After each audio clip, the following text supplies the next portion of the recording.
ഒരു കാലത്ത് വിദേശ രാജ്യങ്ങൾക്ക് ഇന്ത്യ എന്ന പേരിനൊപ്പം ചേർത്ത് വായിക്കാനുണ്ടായിരുന്നത് ദാരിദ്ര്യത്തിന്റെയും തകർച്ചയുടെയും കഥയായിരുന്നു. ബ്രിട്ടനടക്കം പല രാജ്യങ്ങളും ഇത് പലവരും വ്യക്തമാക്കിയിട്ടുള്ളതാണ്. എന്നാൽ ഇന്ന് 2024 എത്തി നിൽക്കുമ്പോൾ ഇന്ത്യയെ തള്ളിപ്പറഞ്ഞ അതേ രാജ്യങ്ങൾ ഇന്ത്യയുമായി ചങ്ങാത്തം സ്ഥാപിക്കാൻ മത്സരിക്കുന്ന കാഴ്ചയാണ്. ഇന്ത്യക്കെതിരെ ശത്രു രാജ്യങ്ങൾ ഉയർത്തുന്ന പ്രകോപനങ്ങളിൽ ഇന്ത്യക്ക് മുമ്പേ പല വിദേശ രാജ്യങ്ങളും പ്രതികരണവുമായി എത്തുന്നതും അതുകൊണ്ടാണ്.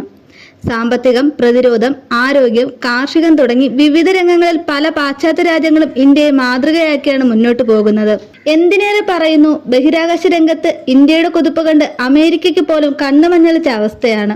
അതുകൊണ്ടുകൂടിയാണ് അമേരിക്കയും ബ്രിട്ടനും ഫ്രാൻസും റഷ്യയും അടക്കം വൻകിട രാഷ്ട്രങ്ങൾ തങ്ങളുടെ സൗഹൃദ രാഷ്ട്രങ്ങളുടെ പട്ടികയിൽ ഇന്ത്യക്ക് ആദ്യ സ്ഥാനം നൽകിയിരിക്കുന്നത്. പല അറബ്, ആഫ്രിക്കൻ രാജ്യങ്ങളും തങ്ങളുടെ പ്രതിരോധ ആയുധശേഷി വർദ്ധിപ്പിക്കാൻ ആദ്യം ഓടിയെത്തുന്നത് ഇന്ത്യയിലേക്കാണ്. എന്തുകൊണ്ടോ ചൈനയ്ക്ക് മാത്രം അത് മനസ്സിലാകാതെ പോകുന്നു. അഥവാ ഇനി മനസ്സിലാക്കിയിട്ടും അംഗീകരിക്കാനുള്ള മടി കൊണ്ടായിരിക്കാം. ചൈനയെ പോലെ തട്ടിപ്പ് മാർഗങ്ങളിലൂടെ നേടിയെടുക്കുന്നതല്ല ഇന്ത്യയുടെ വിജയമന്ത്രം. അതിന് വർഷങ്ങളുടെ അധ്വാനത്തിന്റെ പിന്നാമ്പുറ കഥകൾ പറയാനുണ്ട്. സ്വാതന്ത്ര്യാനന്തര ഭാരതത്തിന്റെ വിദേശ നയം പഞ്ചശീല തത്വങ്ങളെ അടിസ്ഥാനപ്പെടുത്തിയിരിക്കുന്നു. എന്നാൽ അക്കാലത്ത് തന്നെ അവ പരാജയപ്പെടുകയും ചെയ്തു. എന്നാൽ കാലം കടന്നു പോയപ്പോൾ പ്രധാനമന്ത്രി നരേന്ദ്രമോദിയുടെ വിദേശ നയം പഞ്ചശീല തത്വങ്ങളിൽ അധിഷ്ഠിതമാക്കിയിരിക്കുന്നു. 1. പരസ്പര ബഹുമാനം. 2. സംഭാഷണം. 3. കൂട്ടായ്മയിലൂടെ സമൃദ്ധി. 4. സുരക്ഷ. 5. സാംസ്കാരിക നാഗരിക ബന്ധങ്ങളുടെ ശക്തിപ്പെടുത്തൽ. പരസ്പര ബഹുമാനത്തോടെ നിയമവാഴ്ചയുടെ അടിസ്ഥാനത്തിലുള്ള ബന്ധങ്ങൾക്കാണ് ഇന്ത്യയുടെ വിദേശ നയത്തിൽ മുൻഗണന നൽകിയിട്ടുള്ളത്. വിവിധ വിഷയങ്ങളിൽ രാഷ്ട്രതലവന്മാരുമായി സുദീർഘമായ ചർച്ചകൾ പ്രധാനമന്ത്രി നടത്തുകയുണ്ടായി. നിരന്തരം പ്രകോപനമുണ്ടാക്കിയിട്ട് കൂടി ചൈനീസ് പ്രസിഡന്റ് ഷീ ജിൻപിങ്ങുമായി നടത്തിയ ചർച്ചകൾ, പ്രത്യേകിച്ചും ചൈനയിലെ വുഹാനിലും തമിഴ്നാട്ടിലെ മഹാബലിപുരത്തും നടത്തിയ അനൌദ്യോഗിക ചർച്ചകൾ ലോകം വീക്ഷിച്ചതാണ്. ഒരു ബഹുരാഷ്ട്ര ലോകക്രമം നിലനിർത്തുന്നതിനാണ് ഇന്ത്യ ശ്രമിക്കുന്നത്. കാര്യക്ഷമമായ ബഹുരാഷ്ട്ര സമ്പർക്കത്തിനാണ് പ്രധാനമന്ത്രി പ്രാധാന്യം നൽകിയത്. China, France, Germany, Russia, United kingdom, America തുടങ്ങിയ വൻ ശക്തികളായ രാജ്യങ്ങളിലേക്ക് അദ്ദേഹം യാത്ര ചെയ്തു. കാനഡ, നേപ്പാൾ, ശ്രീലങ്ക, തുർക്കി, യുണൈറ്റഡ് അറബ് എമിറേറ്റ്സ് തുടങ്ങി ഒരു ഭാരത പ്രധാനമന്ത്രി ദശാബ്ദങ്ങളായി സന്ദർശിച്ചിട്ടില്ലാത്ത പല രാജ്യങ്ങളും അദ്ദേഹം സന്ദർശിച്ചു.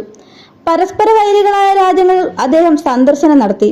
പുതിയ ആശയങ്ങളെ വിദേശ നയത്തിൽ സമന്വയിപ്പിക്കുന്നതിലും അദ്ദേഹം വിജയിച്ചുവെന്ന് പറയാം. അയൽക്കാർ ആദ്യം, ആക്ട് ഈസ്റ്റ് നയം തുടങ്ങിയവയിലൂടെ മോദി വിദേശ നയത്തെ ഊർജ്ജസ്വലമാക്കുകയും ഭാരതത്തിന്റെ അഭിലാഷങ്ങൾ ഉയർത്തുകയും ചെയ്തു. മോദി സർക്കാരിന് കീഴിലുള്ള പശ്ചിമേഷ്യൻ നയം മേഖലയിലുണ്ടായിരുന്ന ഭാരതത്തിന്റെ ദീർഘകാല വിമുഖത അവസാനിപ്പിക്കുകയും പ്രത്യയശാസ്ത്രപരവും പ്രായോഗികവുമായ ഒരു പുതിയ സമീപനം ആരംഭിക്കുകയും ചെയ്തു. പ്രതിസന്ധി ഘട്ടങ്ങളിലെ കാര്യക്ഷമമായ നയതന്ത്ര ഇടപെടലാണ് മറ്റൊരു പ്രധാന മാറ്റം. യമൻ, ഇറാഖ്, സിറിയ തുടങ്ങിയ രാജ്യങ്ങളിൽ ഭീകരവാദികൾ തടവിലാക്കിയ ഇന്ത്യക്കാരെ മോചിപ്പിക്കുവാൻ നടത്തിയ ഇടപെടലും വിജയവും ഇന്ത്യക്ക് അന്താരാഷ്ട്ര രംഗത്ത് ലഭിച്ച പ്രാധാന്യത്തിന്റെയും അംഗീകാരത്തിന്റെയും സൂചനയാണ്. ഭാരത ദർശനങ്ങളും മൂല്യങ്ങളും കാഴ്ചപ്പാടുകളും വിദേശ നയത്തിൽ ഉൾപ്പെടുത്തി ആഗോളതലത്തിൽ നേടിയെടുത്ത അംഗീകാരമാണ് മറ്റൊന്ന്. യോഗയും ഭാരതീയ ആത്മീയതയും ലോകശ്രദ്ധ നേടിയ മറ്റൊരു കാലഘട്ടം സ്വാതന്ത്ര്യാനന്തര കാലഘട്ടത്തിൽ ഇതിനു മുൻപുണ്ടായിട്ടില്ല. 2014 UN പൊതുസഭയെ അഭിസംബോധന ചെയ്തുകൊണ്ട് സംസാരിക്കവേ ഇന്ത്യയുടെ വിദേശ നയം വസുദൈവ കുടുംബകം എന്ന തത്വത്തിന്റെ അടിസ്ഥാനത്തിലായിരിക്കുമെന്ന് പ്രധാനമന്ത്രി പ്രഖ്യാപിച്ചു. G20 ഡൽഹി സമ്മേളനവും ഈ ദർശനത്തെ അടിസ്ഥാനപരമാക്കിയിരുന്നു. ഇന്ത്യ ദർശനങ്ങളുടെ ആഗോളവൽക്കരണമാണ് സാക്ഷാത്കരിച്ചത്. അതിവേഗം മാറ്റത്തിന് വിധേയമായിക്കൊണ്ടിരിക്കുന്ന ആഗോള പ്രാദേശിക വിഷയങ്ങളിലും സജീവമായ ഇടപെടലുകൾ നടത്തി. മുൻപ് അന്താരാഷ്ട്ര രാഷ്ട്രീയത്തിൽ ഒരു സാധാരണ പങ്കാളിയായി മാത്രം നിലനിന്നിരുന്ന രാജ്യമെന്ന് ലോകത്തെ പ്രധാനപ്പെട്ട വിഷയങ്ങളിൽ അഭിപ്രായം പറയുകയും നയരൂപീകരണത്തിൽ ഇടപെടുകയും പല പ്രവർത്തനങ്ങളും നേതൃത്വം നൽകുകയും ചെയ്യുന്നു.